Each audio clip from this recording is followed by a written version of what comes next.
everybody. So I think if you took all the words of the songs we sang this morning to heart, we can go from there.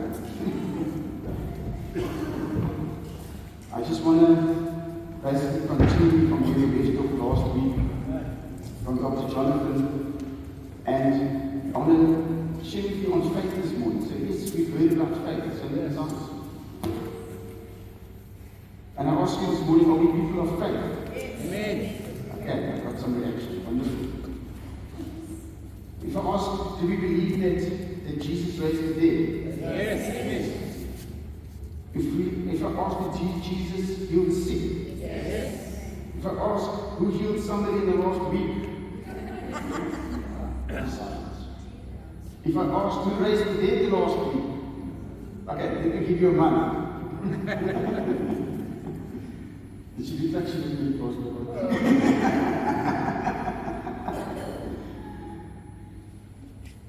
You get my drift. We talk the talk. We look the look. But do we walk the walk? That's what I'm asking you this morning. Yes. Because you know, it's no use. You get all worked up. We've got this word, we've got all this encouragement. And then he says, nothing. And I'm reminded of Jesus and the disciples in the boat, and storms came up. You know, he said, "Men of faith, they're walking with Jesus, things are happening. The shakers and movers, people are being healed, miracles are happening, storm comes." Somebody woke up Jesus, we're in trouble. Because why? Suddenly, their circumstances overwhelmed them. And they felt fear.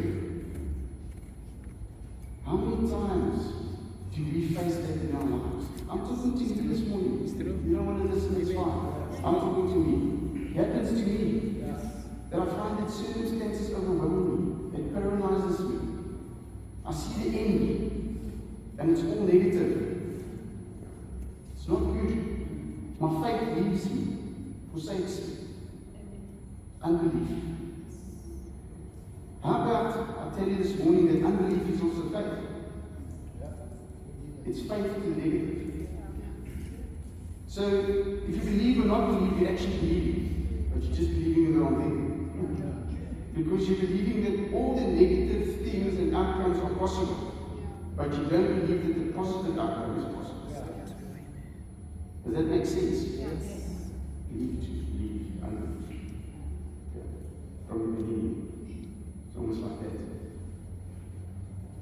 So, I want to take you to a well-known situation in Mark 9, where a father brings his demon-possessed son to the disciples.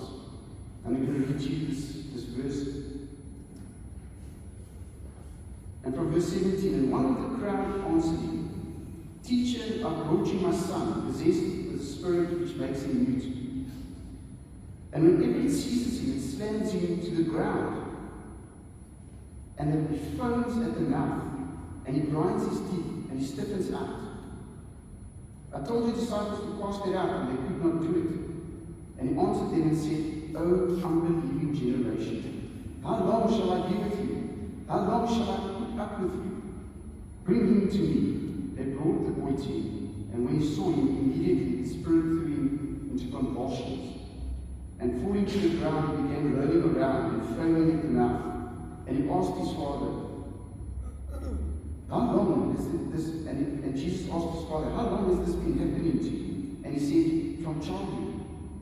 It has often thrown him both into fire and into water to destroy him. But if you can do anything, take pity on us and help us." And Jesus said to him, "If you can, all things are possible to him who believes." Immediately the boy's father cried out and said, "I do believe. Help my unbelief." And when Jesus saw the crowd was rapidly gathering, he rebuked the unclean spirit, saying to it, "You deaf and mute spirit, I command you, come out of him and do not enter him." And after crying out and throwing him into terrible convulsions, he came out. and the boy became much like a corpse, that most of them said, he's dead. But Jesus took him by the hand and raised him, and he got up. You know what? The situation his father had was real. Okay? His circumstances was real. His son was deaf and mute. His son was being thrown into seizures, into convulsions. The spirit tried to kill him, thrown him into fire, into water. He had been suffering all this time along. And nobody can deny what this father and the son was going through, because the circumstances were real. You know, he must have gone through many years seeking for deliverance or some solution for his son's situation, but he couldn't find it. You know, and our life circumstances are real. Things happen, things come across our path, and they are real. Why am I raising that to you this morning? Because many of us believe if we deny the existence of the situation, that's faith. The first thing of actually recognizing is the situation and acknowledging that it exists. You know, when they speak to alcoholics and so forth, the first thing they want the person to say is to acknowledge that he's an alcoholic. Okay? Taking the ostrich approach will not help. What's the ostrich approach? Is the ostrich sticks his hand in the sand and says, I can't see you, you can't see me. Okay? It'll go away if I don't see you. So just saying the situation isn't real, I believe the situation isn't real, is not going to make the situation go away. Okay? And this is what this father knew. He had a situation and he had to address it. But we've got a choice in situations. Okay? I think of David and Goliath, the situation they had with the army of Israel. The whole army of Israel rather hid away in fear when the giant arose. When Goliath came forward, they retaliated. Okay? The circumstance overpowered them and drove them into fear to retaliate. David was the only one who rose up in the circumstance and addressed it. He said, in the name of the Lord, I come to you in the name of the Lord. This morning I want to tell you, you need to speak to your circumstances. Don't tell it doesn't exist. Speak to it. Amen. Tell it in the name of God. I'm talking to you. You will listen. We heard some testimonies this morning, which was awesome, because these are people who have taken control and addressed these circumstances. Yes. They haven't denied its existence and hoping it to go away. They had to address it. Yeah. You can't hide like the Israeli army and expect the giant and the Philistines to disappear and go away. You need to rise up this morning and you need to address it. Amen. This father saw the situation and he knew it had to be addressed. The other thing this father did is he said, this is an evil spirit in my son. He identified the source of the situation. Where did it come from? It was an evil spirit, a demon that possessed him. You know, even though we go through circumstances, we need to recognize the source. God is good. God is not evil. All good things come from God. You know, many people say, oh, I go through this situation because God is teaching me something. God doesn't put you through nonsense. Okay? He doesn't cause those negative things to come along your path. God is not the source of the rubbish that you're going through. I'm not denying that you and I go through these things. I'm just saying God is not the source. The devil came to kill and destroy. Jesus came to give life and life in abundance. Amen. This spirit wants to kill his boy. Jesus wants to deliver him, save his life, give him life in abundance. He wants to do that for you. He wants to give you life in abundance. Amen. Yes. But look to your source.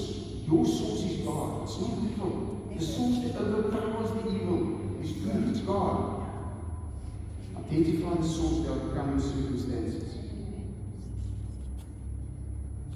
You know, all this boy, when Jesus asked him how long, he says, even since he was a little child, he's been going through this.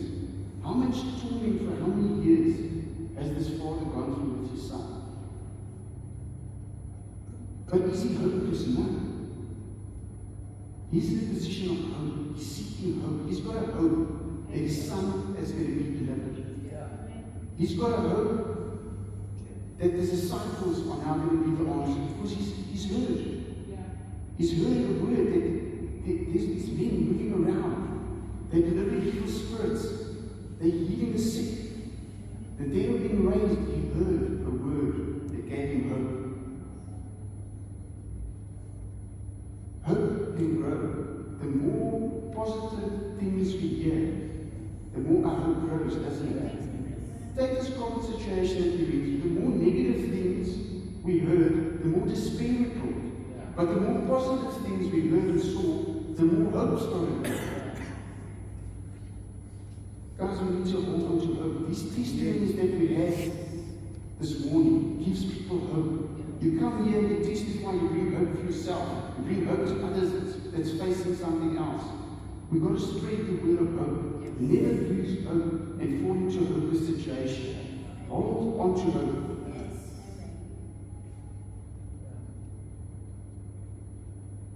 You know, these disciples were struggling to deliver this boy with this evil spirit. What's the problem here? This poor father's coming all the way. He's heard of all these miracles and things are not happening. The same disciples, you go a couple of chapters back, in chapter 6, were driving out demons and evil spirits.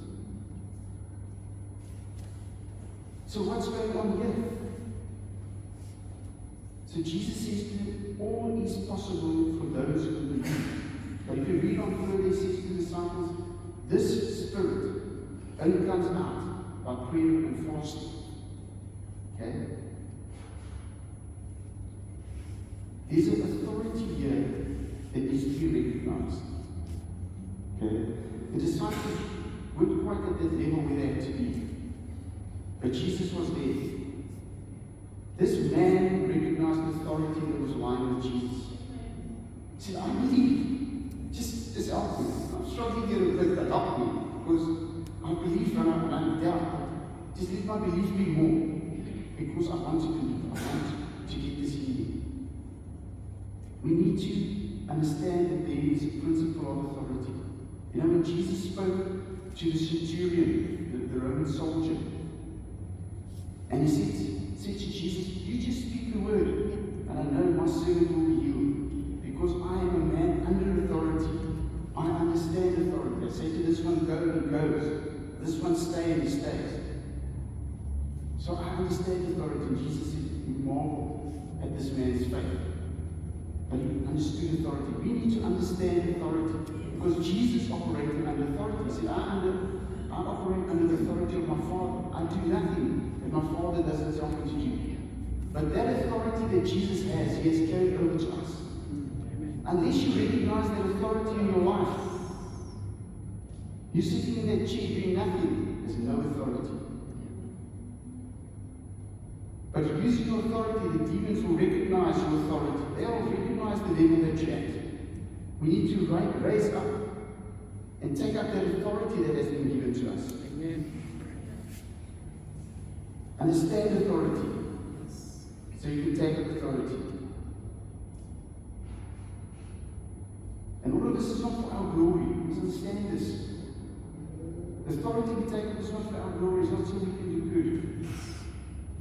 Jesus said, I will do whatever you ask me, so that my Father may be glorified. It's for the glory of the Father. It's not for the glory of you or anyone around you. You know, I think that this Father was driven by love. I mean, if he didn't love his son so much, he most probably would have given up on the situation a long time ago. But he loves his son. He cares for his son. He pushes through because he wants to see his son delivered. You know, it is love that enables us to have hope when things look hopeless. It's the experience of love that upholds us in difficult times. It's the same love that drives us to have assurance of the things hoped for, convictions of things not yet seen. You know, what confidence did Abraham have to take his son for sacrifice? What did he say? God will provide the sacrifice. What did Abraham know that nobody else knew? He knew the heart of the Father. He knew that the Father loved. Why would the Father kill his son? Being obedient to the very end, willing to sacrifice, knowing the heart of the Father. You need to know the heart of the Father is love.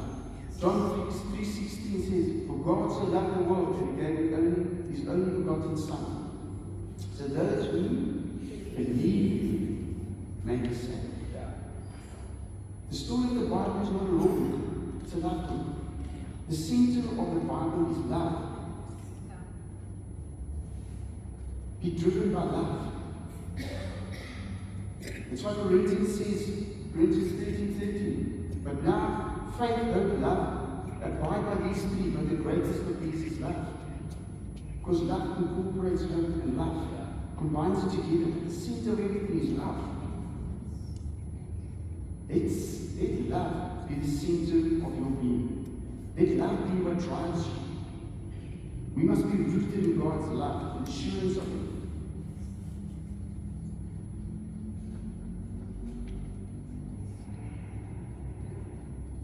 Sorry, it's difficult preaching from a small screen. The word tells us that there is no fear in love, but perfect love drives out the fear. Let love be perfected in you. Let love be perfected in you. You know, we go through different trials and tribulations. Things and circumstances are not always the same. I like bringing in exercise. When I take my bike, the one wheel is not the same as the other hill. You know, there's different inclines, different lengths, different altitudes, all different things. And so these with circumstances and challenges that we go through, they're all different. We see this with the disciples. They successfully, they drove out demons and healed people, and now suddenly they come to a place where, Lord, why can't we drive out this demon? And Jesus told them that it's by prayer and fasting. What is prayer and fasting? Prayer is communication. And fasting is showing dependence, showing dependence on God, and also bringing focus. So he's saying, you know, in communicating with me, being dependent on me and focused on me, this is possible. But you guys need to raise up a level, because what they say, the higher the level, the higher the devil. The higher the devil, the higher the devil we need to be at, to address it. Because faith is something that grows. Okay? You know, the word doesn't say for nothing that faith like a mustard seed. What does faith like a mustard seed mean? Mustard seed can grow. Faith can grow. Amen. As the mustard seed grows, so you can grow. Your faith can grow. It's like a muscle.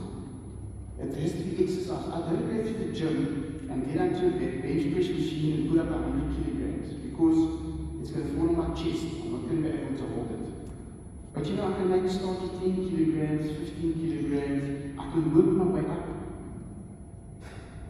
So with faith, we need to exercise that muscle. But don't be crazy and take on 100 kilograms, guys. Build it up, but you need to exercise. What happens if you don't exercise? You fall flat again. You need to be in the swing of things. You need to practice it. You need to exercise it so you can grow. You know, the word says to each of us has been given a measure of faith. A measure means that it's a quantity. So each has been given a quantity. And I can say to anyone in this building, you each have been given a quantity of muscles. But some people have exercised those muscles more than others. And so with faith, it's what you do that you already receive. And what are you doing with it? Are you exercising? Are you practicing it? Challenges and circumstances, what are they? Not brought on by God, but what are they? They are opportunities. Opportunities for growth. We don't like it. It's not like it. When you get on that bicycle, when you sit on that tight hill, you're tired, you're sweating, it's hard.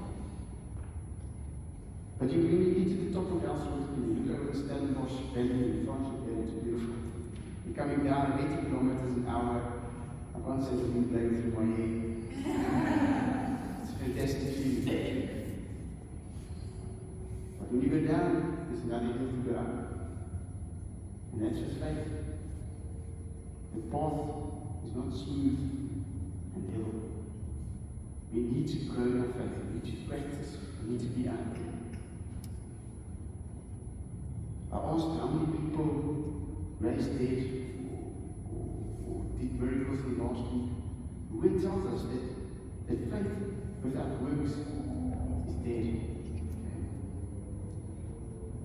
So we need to be careful, because sometimes we focus too much on works because we want to do works. So I have faith. I'm going to do this because I have faith. Faith is deeper rooted than that. It's more the nature thing for us. You know, last we've got a little puppy here, a little pit bull. Okay, he's been through a lot in his last 10 weeks of his life. But he's now up and going. He walks around the house like John Wayne. He thinks he's the ogre. And I had my gardener work there for the first time since John Wayne has arrived. And what does he do? He looks out the window, he sees this guy working in the garden, and he starts barking. There's the little thing. What's up with you? He starts barking. Why does he bark? Because in his nature, he's a barker. He's a dog. And the dog barks. And the cat meows because that's his nature. Okay. I never had to tell my dog that he's an enemy with a cat because he runs all over my cat. Okay. Poor cat is Democrat. Having a bit of mercy on him. But there's a thing about the nature that you have to understand. Because, you know, our old sinful nature was under the law. We tried to abide by the law by works, but we couldn't. Right? And so Jesus had to come and give us life in the Spirit so we can overcome sin. Right?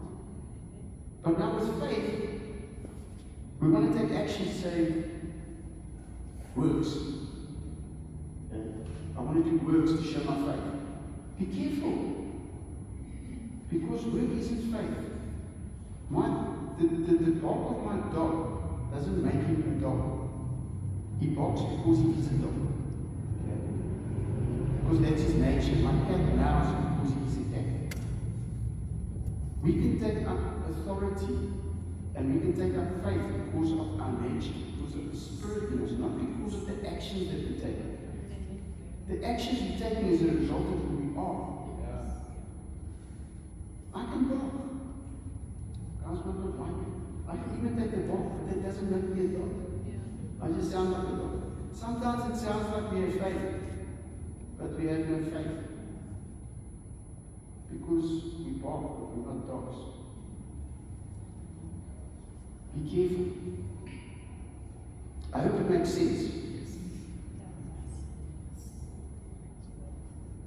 The other thing about faith is it's so important because our righteousness is determined by faith. Because we can't be righteous by works, so we have to be righteous by faith. What is righteousness? Righteousness is right standing with God. Why am I saying that we need to be in right standing? Because it says the prayer of the righteous very much power. If you want to be powerful, you've got to be righteous. You want to be righteous, you've got to have faith. I lost you. You've got to be rooted in faith to be righteous and right standing with God. It is important that we get this faith in right. We get this right standing with God right. It says in Romans 4:5-6, it says, to the one who does not work but believes in him who justifies the ungodly, his faith is credited as righteousness. Just as David also speaks of blessing on the man to whom God accredits righteousness apart from works. You know, God is also not a respecter of person. He doesn't like Dori Ann more than he likes me. He doesn't like Pastor Bill more than he likes Pastor me. He's not a respecter of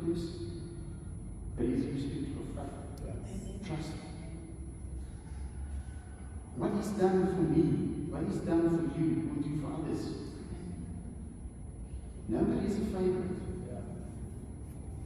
And we must never disqualify ourselves. Oh, God will never do this for me. Who am I that God will do this for me?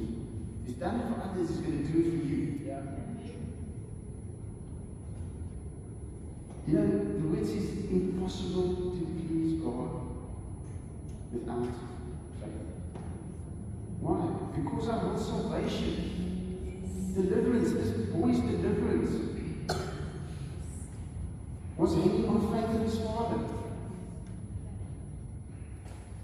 It's by faith that we are saved, not by works. It was by faith that the boy was delivered, not by his works. It's our faith that disables miracles. Our lack of faith, our faith in the negative. You know, when Jesus was in his hometown, he couldn't do much miracles because of the people's unbelief. And that's us many times. How many times is God unable to do miracles because of our unbelief?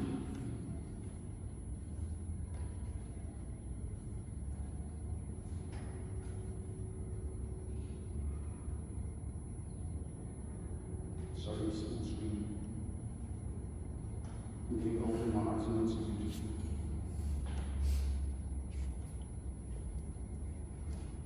So, I'm going to read you a well-known verse, Hebrews 11:1. It says, "Now faith is the assurance of things hoped for, the convictions of things not seen." The assurance of things hoped for. Let us have that assurance in us of the things that we're hoping for. Knowing, seeing spiritually the things that are not seen. Knowing that the outcome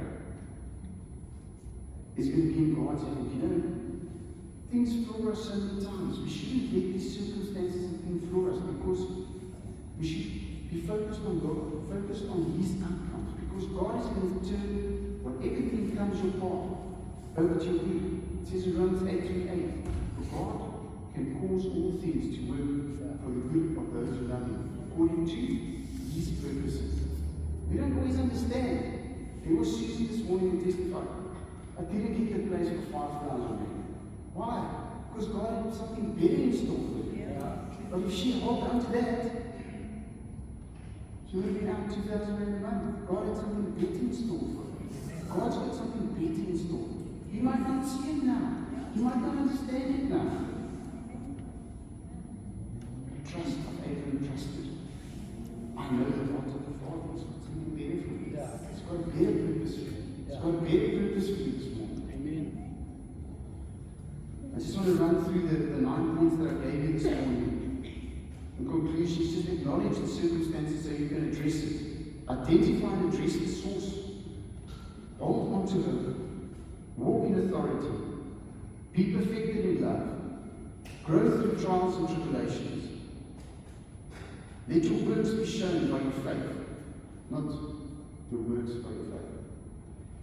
The prayer of the righteous achieves much.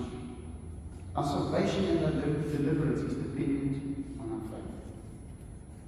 Lord, I just thank you for your word this morning, because your word is true, Lord. Lord, if we read your word, Lord, the one verse, the one chapter, it just confirms, Lord, your heart, Lord, and what you want for us, Lord. Lord, I just thank you that your purpose is for us are good, that the outcome for us is good, Lord, and that, Lord, you know each one's circumstance and situation, Lord. Everybody is dealing with something, Lord, something that's making them fearful, something that's making them hesitant. Lord, the future is in your hands. You hold the future. We want to say, Lord, we want to trust you this morning. Lord, we want to start practicing our faith, Lord. We want to start working that muscle and start growing it, Lord, so we can grow to the level, Lord, where you want us to be, Lord. Thank you, Lord, for your Spirit that guides us, that strengthens us, Lord, that just takes us from level to level, Lord, so we can grow in you in Jesus' name. Amen.